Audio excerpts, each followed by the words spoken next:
Pizza is a very popular food around the world. It is round and usually flat, made with dough and topped with tomato sauce, cheese, and other ingredients. People love pizza because it is delicious and you can choose different toppings to suit your taste. There are many types of pizza. One of the most common types is cheese pizza. It has tomato sauce and melted cheese on top. It's simple but tasty. Some people like to add extra cheese for more flavor. Another popular type is pepperoni pizza. It has slices of spicy pepperoni along with cheese and tomato sauce.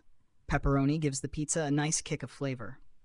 You can also find vegetable pizza, which has various vegetables like bell peppers, onions, mushrooms, and olives.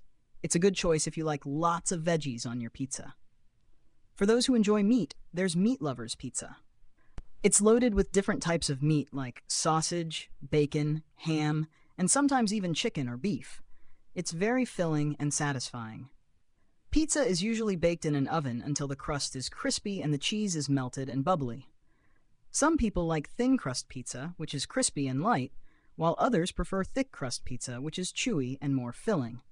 Pizza is often served at parties, gatherings, and even as a quick meal at home. Many restaurants and pizzerias offer delivery, so you can enjoy hot and fresh pizza without leaving your house. In conclusion, pizza is a delicious and versatile food loved by people of all ages. Whether you prefer cheese, pepperoni, vegetables, or meat, there's a pizza for everyone to enjoy.